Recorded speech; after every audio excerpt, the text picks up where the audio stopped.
So starting this week off, we have a classic in this house, which my husband and I call Chipotle Chicken.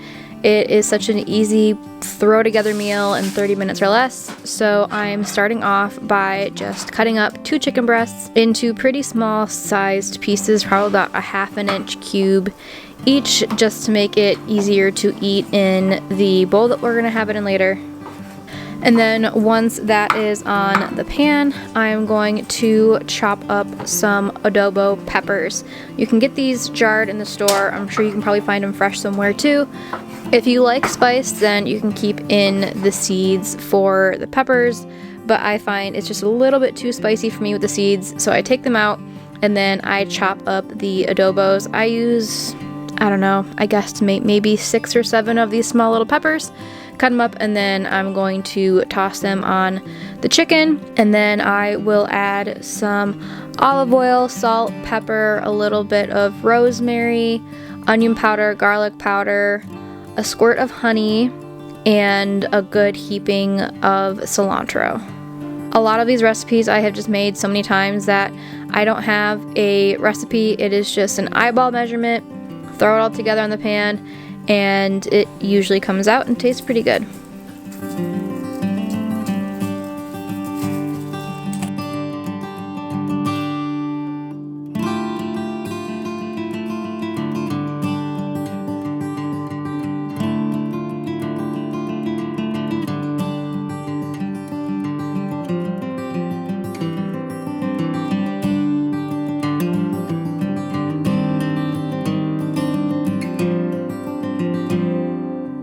And while the chicken is cooking, I am going to get our rice going. So I'm going to do 2 cups of parboiled rice and then add to that pot with the rice 4 cups of water.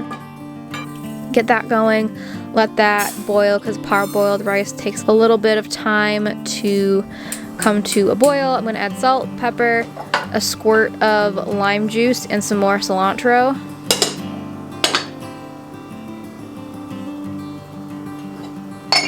And season your rice. Make it taste good. Make it taste delicious. Do not just let it sit there and be plain. Add some spices and some herbs.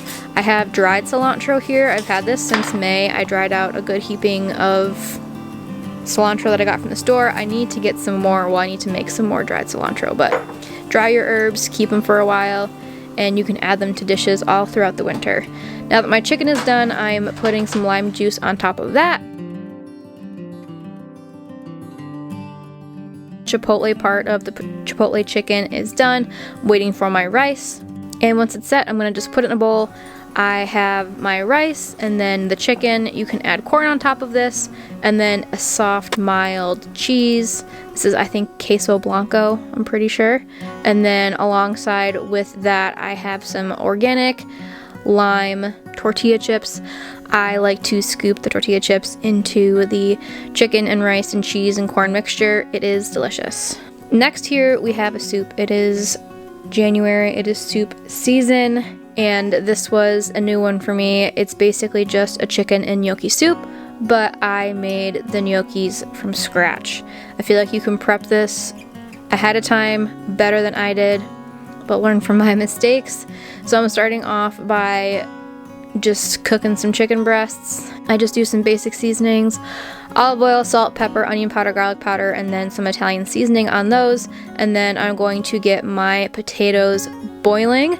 I don't have a ricer, which I know can be a useful tool to make gnocchi, but I just made sure that I boiled the absolute heck out of these potatoes so they were soft, and it avoided any sort of lumps that would get in the way when I was trying to roll out the gnocchi. And then for the base of my soup, I'm going to get some butter melted. I'm going to chop up some leftover onion pieces that I had in the fridge, use things up so they don't go to waste. And then I have carrots, I have some frozen celery. I usually keep my celery frozen because it doesn't last very long in the fridge, but it will keep in the freezer. Just pull out a couple of stalks whenever I need to make some soup. And I think I also put a shallot in there as well, and then some garlic too. Just your base soup ingredients to get it going.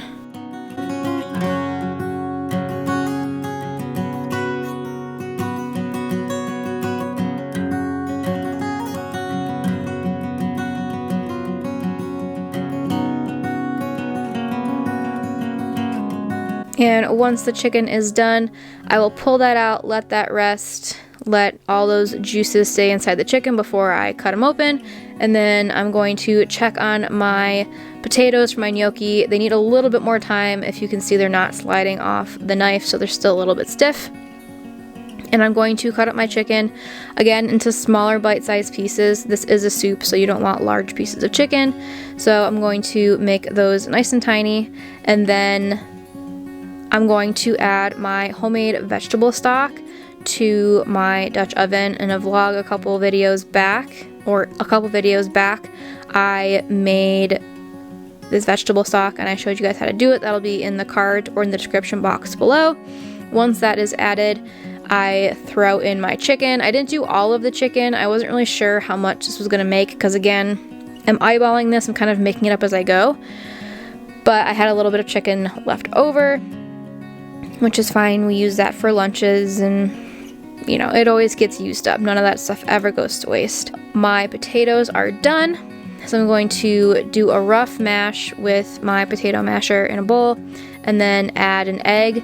I don't know why I have the half and half out. I did not use that. I'm not sure why I pulled it out. I thought maybe I would need it.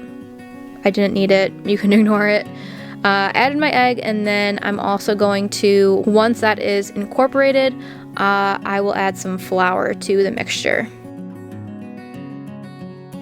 I, again, did not measure this. This was purely eyeballed. I don't know how many potatoes I had or the weight of potatoes or anything. I just added flour until it was a consistency that I could handle, that it wasn't getting too stuck on my fingers. That was what seemed to work for me.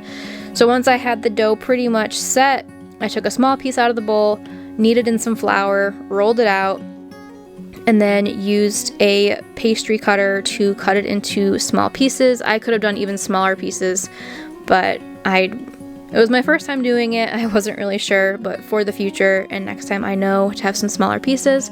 And then I rolled them in a little bit of flour and then pressed them along the back of this butter paddle. And I got my nice gnocchi, traditional gnocchi looking pasta nugget for my soup.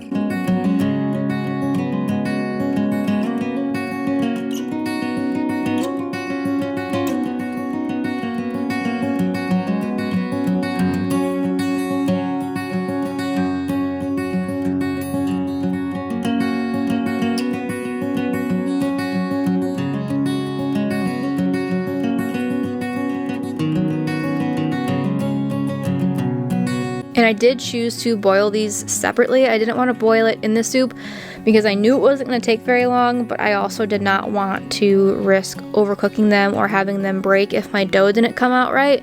So I did just have them in a pot of salted water, and then once they were set, I just scooped them right into my soup. Now you can prep the gnocchi ahead of time, you can have these frozen, you can have the dough made ahead of time, and then this will be much quicker than I had it, but it still turned out great. It was very delicious. Definitely another one that we're going to be adding to our list, especially for these winter months, especially also with the fresh broth. It was delicious. I added a little bit of Parmesan cheese on top and some ricotta because we had that in the fridge. 10 out of 10, delicious. If you even had some homemade sourdough croutons to put on top of this for a little bit of texture and crunch, very, very delicious.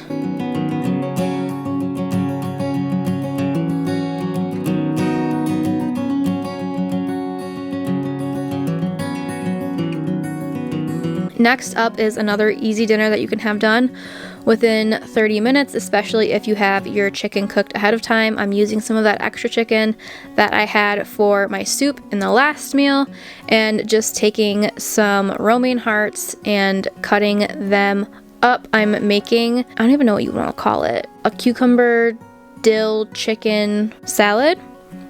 You'll see what I mean. So I'm cutting up my romaine, taking off the hard, stocky insides because I don't like eating them, and chopping them into small pieces. And then I'm getting out some cucumbers and cutting those also up into small pieces. This is a great, refreshing summer salad as well.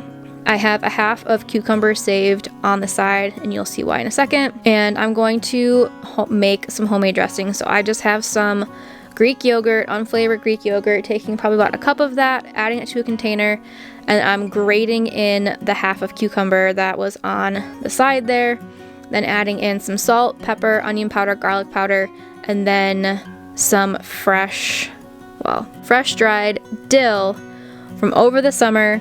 I had got huge stalks from a farmer's market, and I dried it out in the oven, and I've had it for months and months and months now, and I pull it out every time we make this salad. It's so delicious. It really makes all the difference in the world. And then you mix that up, and then you have your dressing set for your salad. And once you have all your chicken cooked and prepped and ready to go, all you need to do now is assemble. It's basically just an assembly line at this point. So you have your chicken, your cucumbers, romaine, and your dressing. You can also add feta on top of this. If it is summertime, I usually add tomatoes for my husband because he likes tomatoes in his.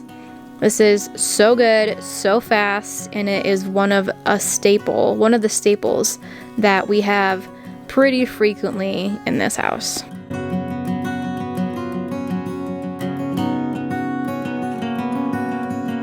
The next meal that we have here is another one where I wanted to try something new and different, and I am making some sourdough pasta for a beef stroganoff. So I used Farmhouse on Boone's sourdough pasta recipe. I'll leave it in the description box below, and I'm just getting that mixed up so it can sit in the fridge for a while. So I had, I think it was 3 cups of flour, 1 cup of starter, a pinch or 2 of salt, and then I believe it was 4 eggs. Let that mix, and then once it came together, it sat in the fridge for about 30 minutes until it got a little bit firm while I worked on the other components of this dish.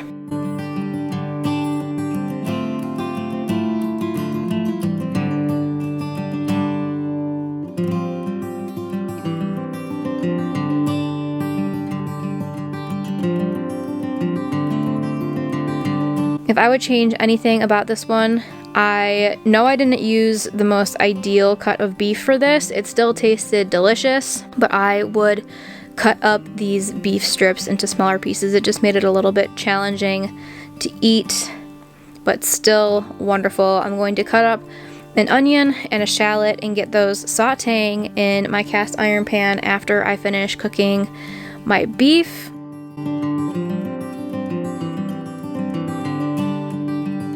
And I'm also going to cut up some mushrooms so I can have those to get all caramelized and delicious in the pan as well. And I think I also threw in some garlic to the onion and mushroom mixture.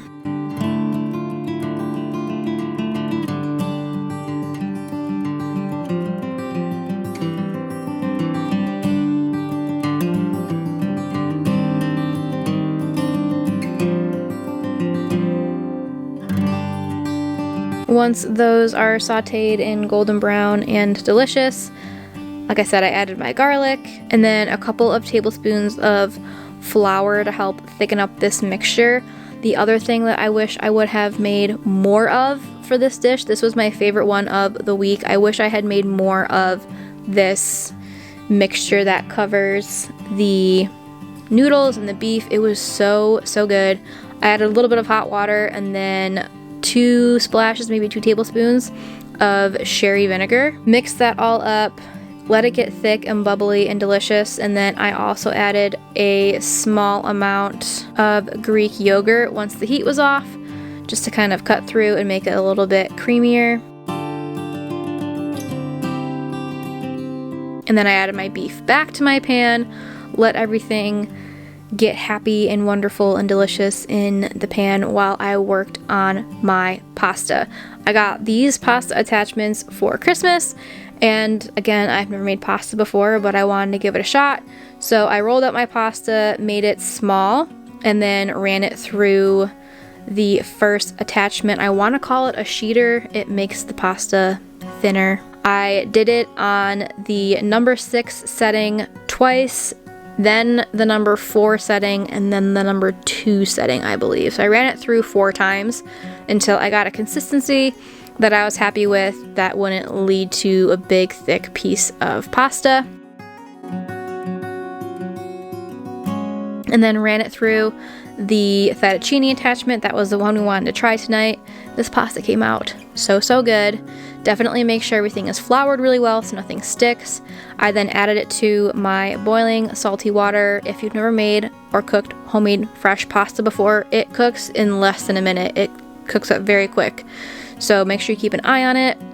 Added this to my plate, added my beefy stroganoff-y deliciousness on top of it, and then added some Parmesan on top. I am not kidding. This was my favorite dinner of the week. It was so good. If you're gonna try any recipes, definitely try this one. And for my last recipe to round off the week, something super easy to fall back on, a classic. We just have some chicken and mashed potatoes. Nothing is better or easier or just more delicious and comforting than just some chicken and mashed potatoes. We eat a lot of chicken in this house. It is just an easy protein for me and my husband to get on the table. So like I said, I'm starting some mashed potatoes. I have some potatoes boiling, salty water, and then I'm going to get some Brussels sprouts situated and roasted.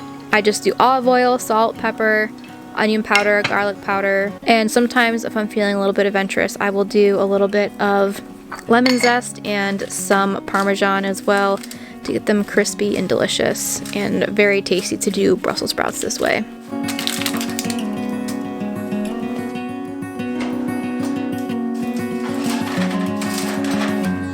And since it is the end of the week, we are cheating a little bit, and I have these chickens from Whole Foods that are already seasoned, ready to go. Throw them on the pan, stick them in there with the Brussels sprouts, and let everything cook. And while that is working, I'm going to get my mashed potatoes together. No recipe for mashed potatoes, really. I just throw in a concoction of things. I do butter, I have milk, I do Greek yogurt, I see some ricotta there that I'm going to throw in, onion powder, garlic powder, salt, pepper, mix it all together, add some cheese in there. Delicious. Super good. Always comes out very creamy, very tasty, and very tangy with the Greek yogurt. I recommend doing that instead of the sour cream.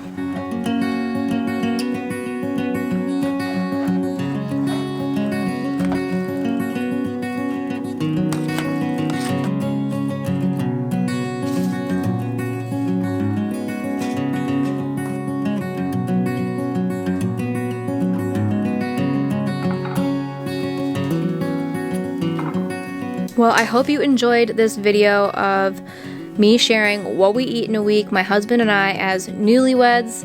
If you enjoyed this content, please subscribe. I make 2 new videos every single week on all things homemaking, sourdough, and country living. Thank you so much for watching, and I will see you in my next video.